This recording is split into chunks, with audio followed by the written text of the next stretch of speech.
Hey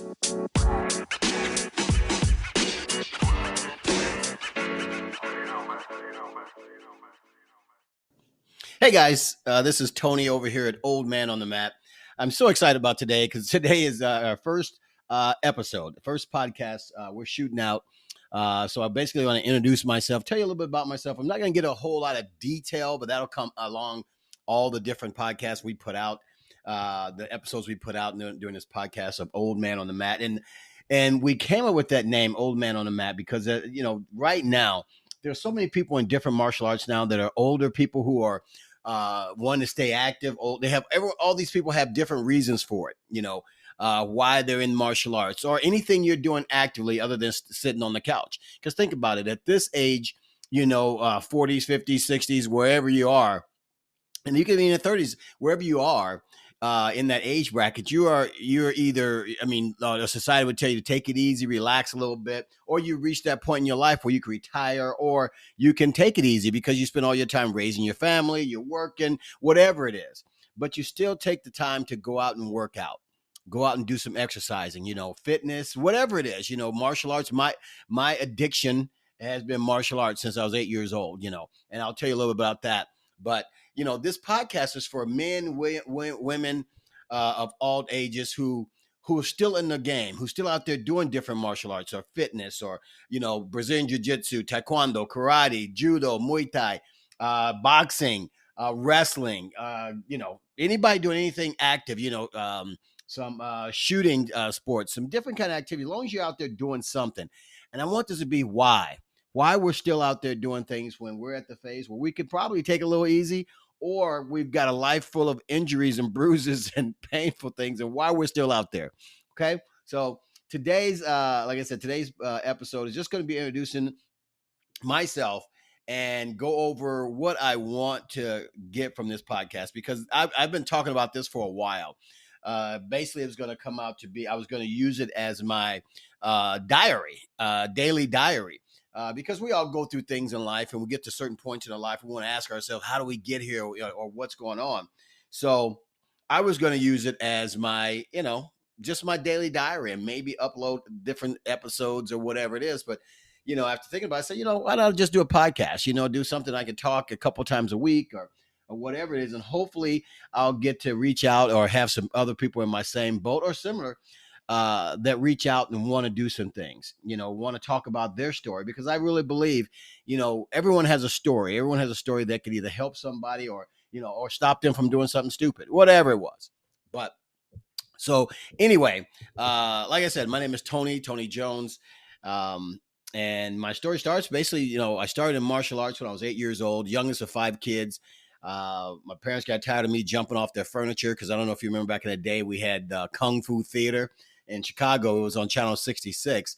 And so me and my friends are always, jumping on stuff and, trying to act out those Kung Fu movies and watching Bruce Lee. And it was just exciting, born and raised the South Side of Chicago.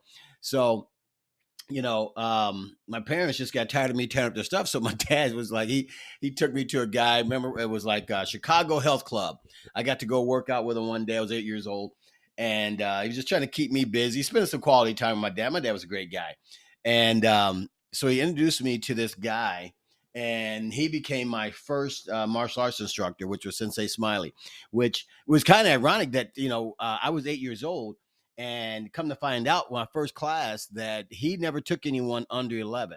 So I guess because he knew my dad, and him and my dad had a relationship at the not the Y, but the Chicago Health Club, and they were friends. And so he says, he'll give me a shot. And so this is not any kind of exaggeration, but for the first 3 years, I spent more time on a mat by myself, doing drills and all those things by myself, because he wouldn't let anybody really train until they're 11, because his whole philosophy was, you got to learn how to control your body before you can control someone else's body.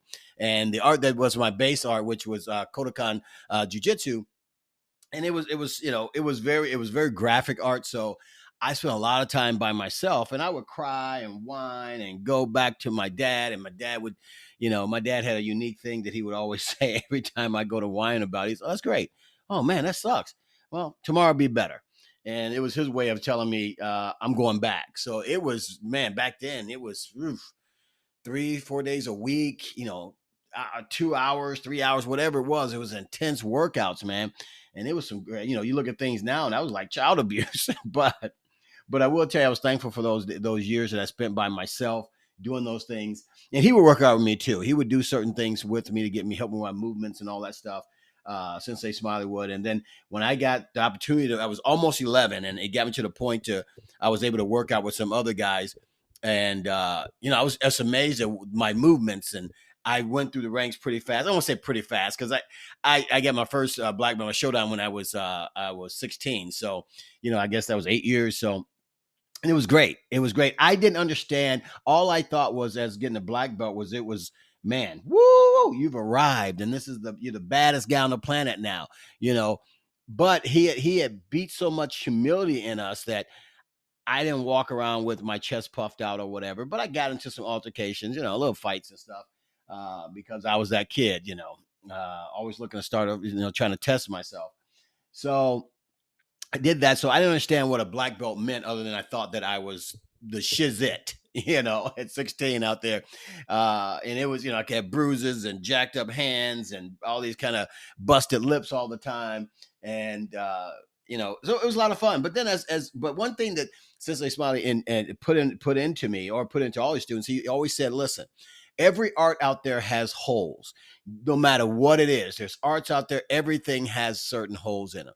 So you find yourself a base art, art that you love, or something that you can do that's just going to be your muscle memory. Things you're going to, if crap hits the fan, you may go to certain art, go back to your muscle memory, your base.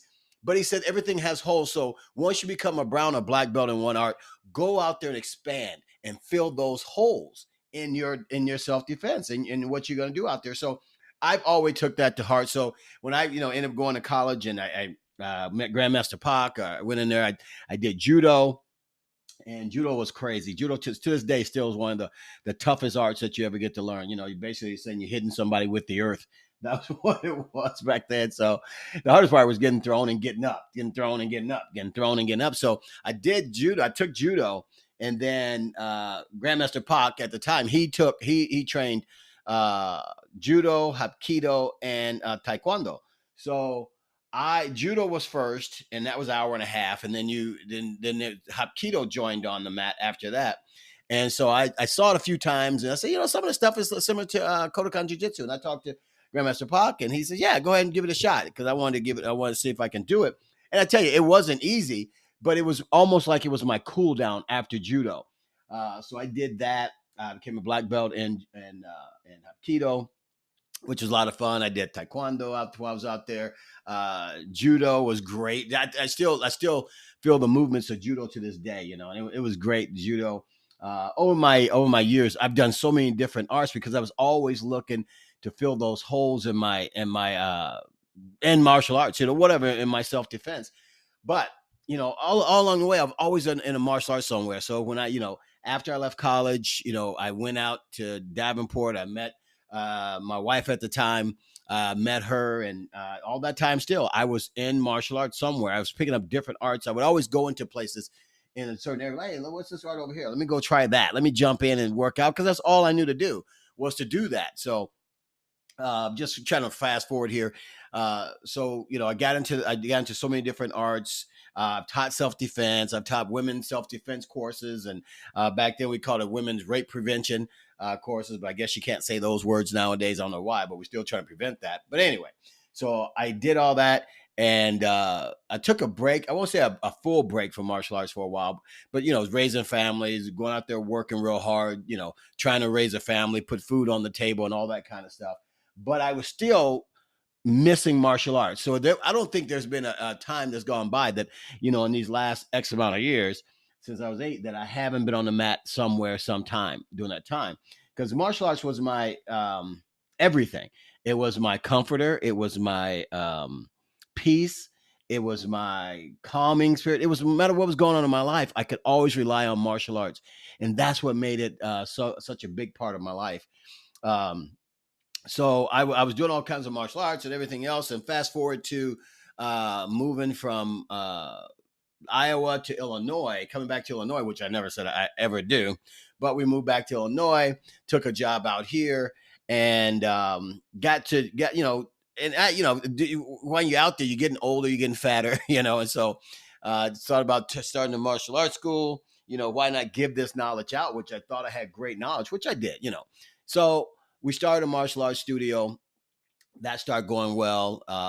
And it was a lot of fun. But I also knew still, because Brazilian Jiu Jitsu was on the scene. It was, you saw the UFC, the first UFCs and all that kind of stuff. It was intense and all that stuff. I remember in Davenport, Iowa, just a little story. I ended up meeting Pat Miletich.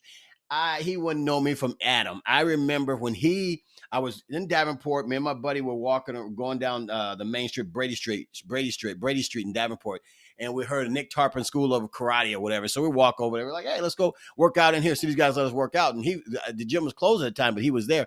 He said, hey, I got a guy that just came back from Brazil training. You want to work out with him? And it was Pat Miletich. I was like, sure, I'll work out with anybody.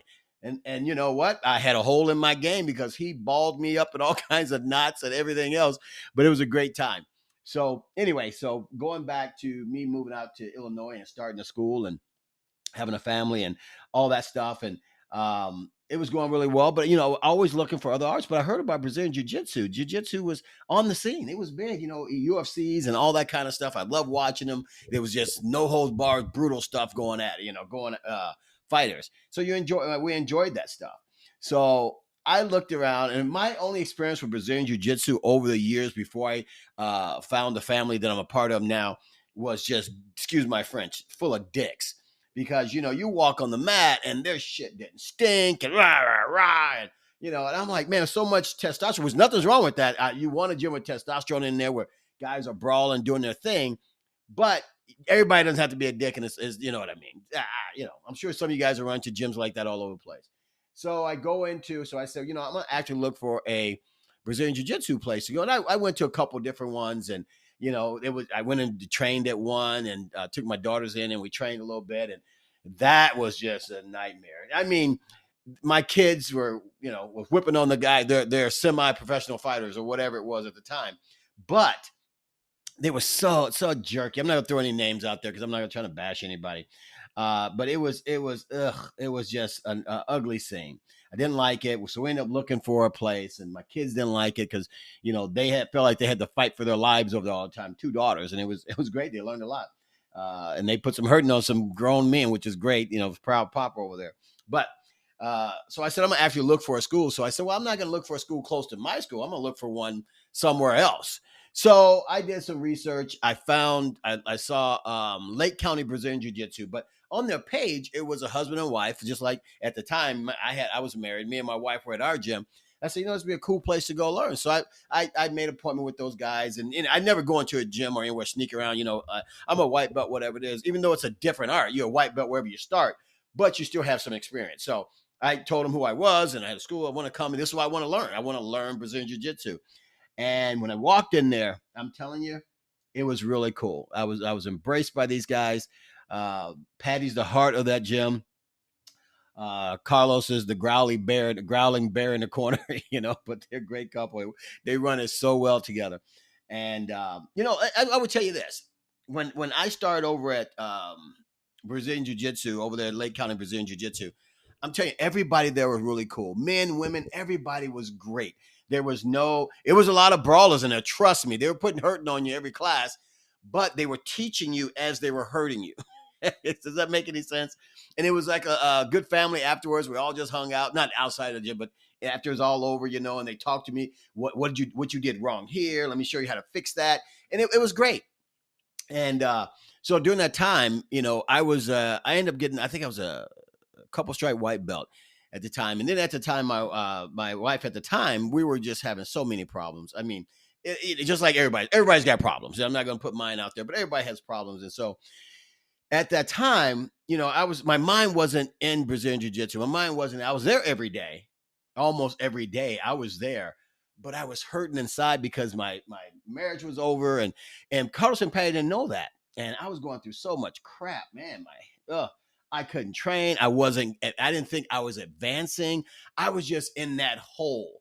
And if anybody's ever gone through a separation or whatever, you know what kind of hole I'm talking about, especially as a man, because men handle things differently when it comes to divorces or breakups or whatever. Women, and I'm generalizing here, but in my experience, so when I see women, they go to the social media, look at me, I'm living my best life now, whatever it is. And guys, we face the demon. We go to that dark place and we go face that demon. And it takes us, I won't say longer, but we take breakups harder regardless of why you did, And so we faced that demon. And so when I was over there, I was going through so much stuff. They never knew. Carlos probably never knew. I just ended up sending them a text is like, I'm not getting any better. I'm hurting. My body's hurt. Everything else.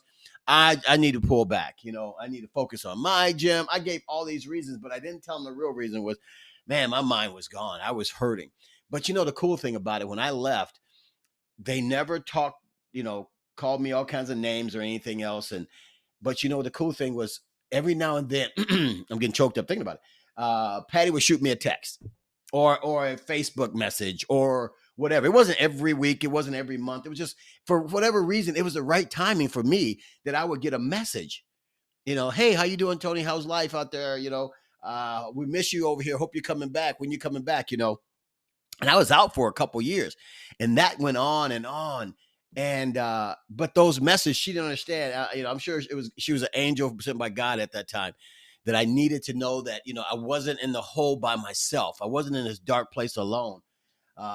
And it was dark. It was dark trying to start over at my age and everything else. The hardest part, but Patty would send those messages, and she would invite me to their summer picnics and stuff, and no one talked bad. When I went over there, Patty gave me a big hug. Carlos said, "What's up, dude?" And Carlos, gave you a little razzing, but that's what guys do. We razz each other.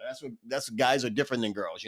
That's why guys, if you ever knows back in the day, we could fight each other one day, and the next day we're best friends again. Women, they fight, and they don't want to talk to you ever again.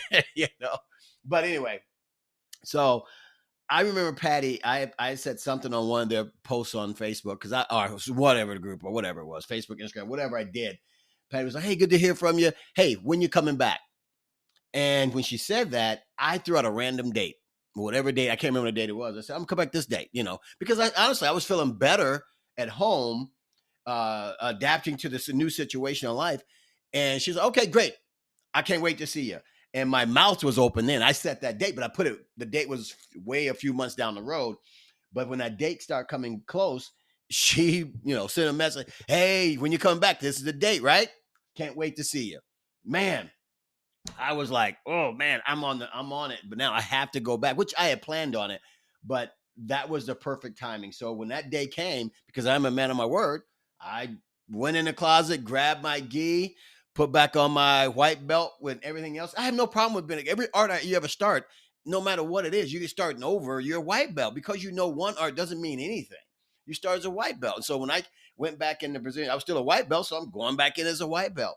And I tell you, I was nervous going back in. I'm not nervous about a lot of stuff, but that I was nervous. Not because I thought they were going to treat me any bad. It was just like I felt so bad for leaving the way I did without talking to Carlos and Patty and pull them aside.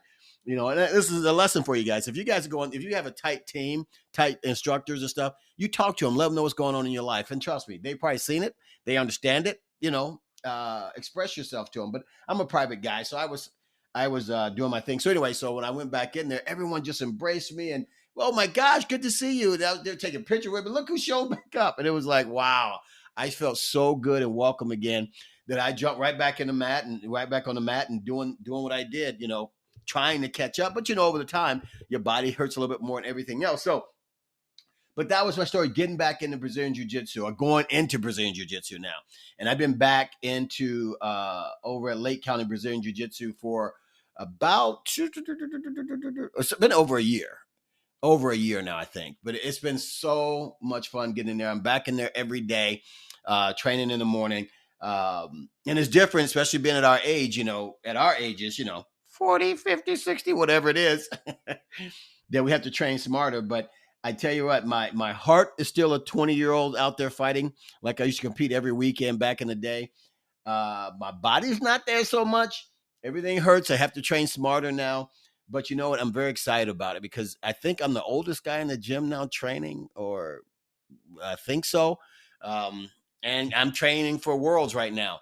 and that terrifies me. And not terrifying to compete. I've never been afraid to step on a mat with anybody, except for a couple of spastic white belts. I was like, at my age, I don't want to get injured before I compete. But we don't have any of those guys over at Lake County Brazilian Jiu-Jitsu. But I'm training for Worlds because I remember asking my buddy Scott. I said something about, hey, you should compete. And I was like, thinking about it, whatever.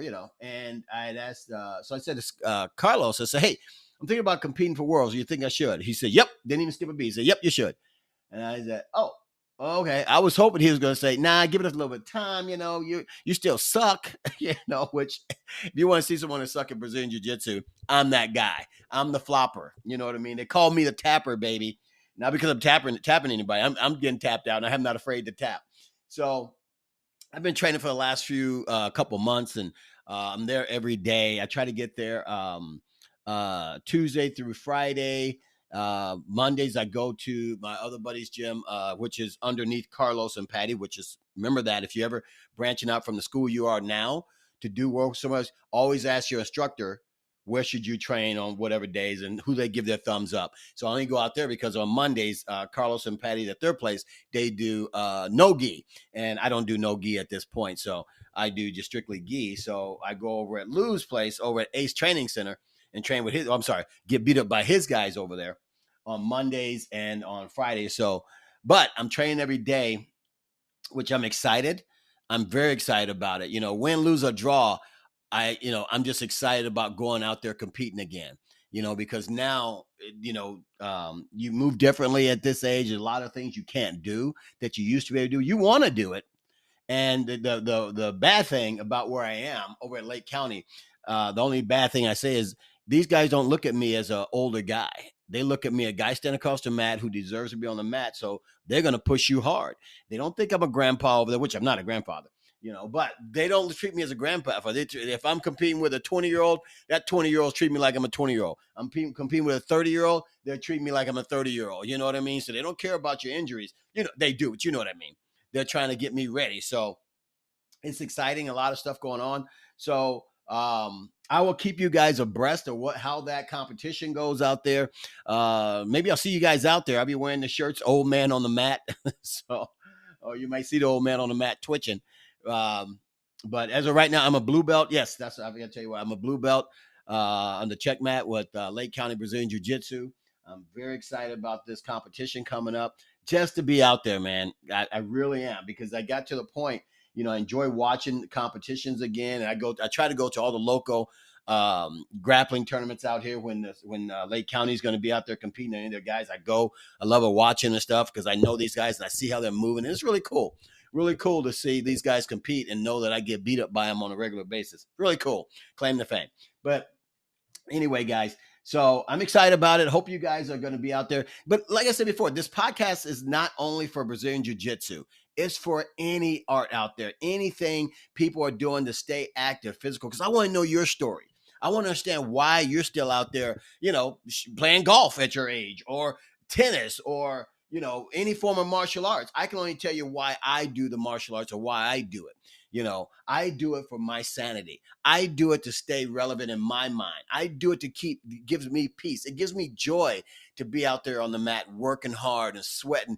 And honestly, when I say keeping up, I don't mean keeping up like speed and stuff, but to be able to compete and be on the mat with some of these brawlers out there. And I'm on the mat with these guys. I'm just not laying on the corner. Trust me, I take a lot of breaks. But anyway, Carlos won't let me now. But guys, I want to hear your stories. I think we all have something that we can give out to the world, something positive. It may be negative too, but you're going to flip it to positive. Some negative things you may be going through. And what has helped you? What has helped you? We've all have demons in our closet. We all have darkness we're dealing with.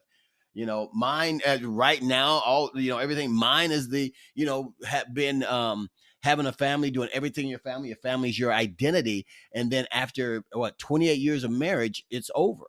Not the family, but the marriage is. And that's a hard thing to start over. So trying to get a new identity out there in life, that's my struggle now. So we all have a struggle. Other than some physical things, I'm talking mental struggle. What can I do to keep moving forward. And Brazilian Jiu-Jitsu is my thing right now. It's my piece. The friendships, the camaraderie, just going in there and burning it off, sweating and working out, and you don't have to think about anything. It's just, I'm going to work out today, and I'm working out. You know what I mean?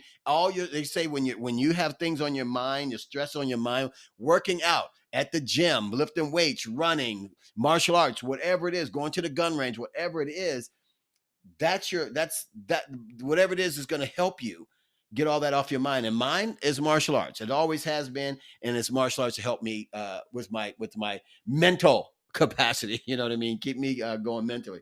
But anyway, guys, I'm not. I wanted to do some more name dropping on some people who've been in my life during this whole process, and I'll do that on the next podcast or the next episodes coming up. But this is one I just want to introduce myself to, so you know what we're trying to accomplish with this podcast and where we're trying to go with it. And I think, guys, you know what they say, leave comments and everything else.